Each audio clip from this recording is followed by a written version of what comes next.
Na ir antrasis kokteilis Hugo Spritz, tikrai labai skanus.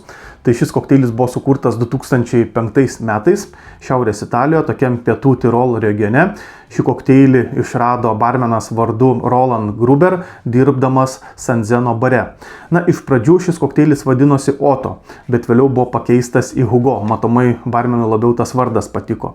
Ir pirminis šio kokteilio receptas, jam buvo naudojamas melisų sirupas, bet kiek vėliau šį sirupą pakeitė labai skanus šeivamedžio žiedų likeris.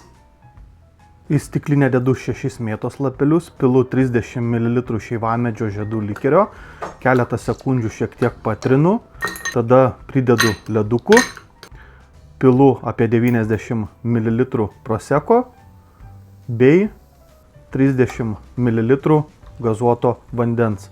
Keletą sekundžių su šaukštu pamaišau, kokteilį papuošiu mėtos šakele bei džiovinta laimo skiltele.